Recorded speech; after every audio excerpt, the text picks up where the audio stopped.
Good morning. Happy Tuesday. It is time for just a word from the Word.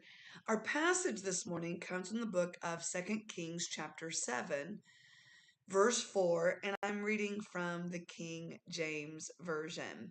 This is going to sound really off the wall, but here we go. If we say, we will enter into the city, then the famine is in the city, and we shall die there. If we sit still here, we die also. Now therefore come, let us fall unto the host of Assyrians. If they save us alive, we'll live. If they kill us, we shall but die.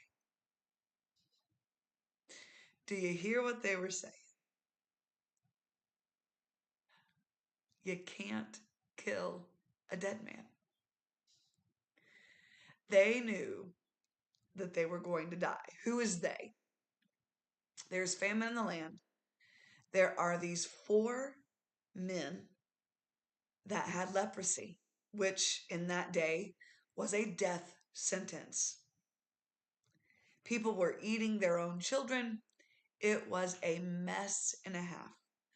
But the prophet of the Lord had declared that they were going to see relief from the famine within a day. People didn't believe it. I don't believe that the lepers actually heard that proclamation because they were outside the city.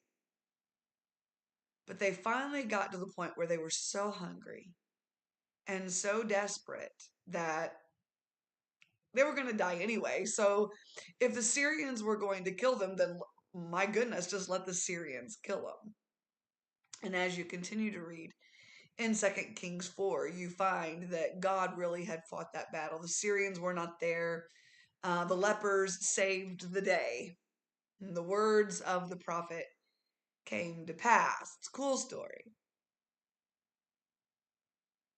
But that's not really what grabbed me. What grabbed me this morning going through 2 Kings 7 was that you can't kill a dead man. What do I mean by that? And this really is your word from the Word this morning. The lepers decided to have no fear because what did it matter? They were already but dead anyway. So walking out in some sort of crazy courage didn't really matter. If if things went well, awesome. If not, they were going to die anyway, so who cares? How does that apply to us? Saints,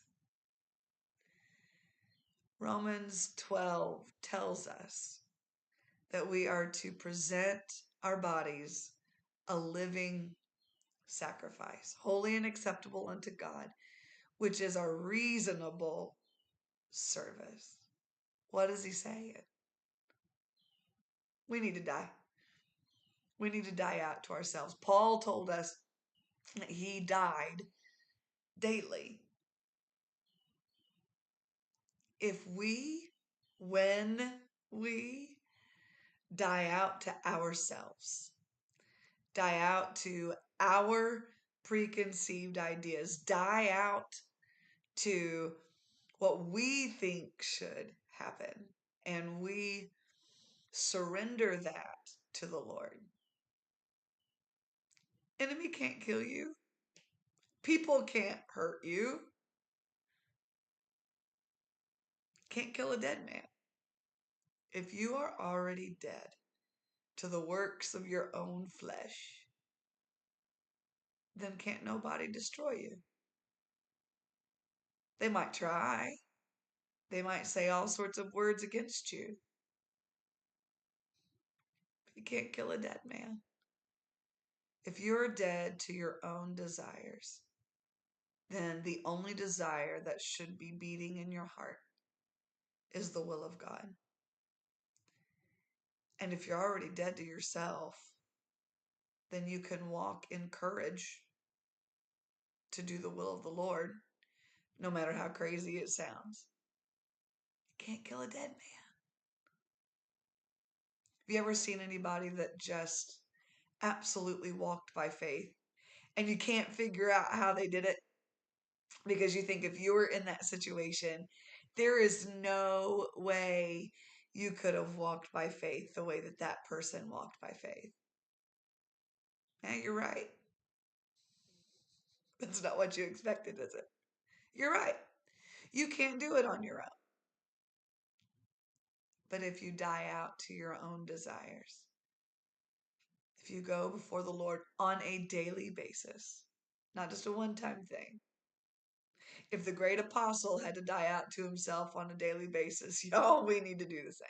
But if you will die out to yourself, die out to your desires, then you'll be able to walk freely, courageously, even radically into the will of God, because it's no longer about you.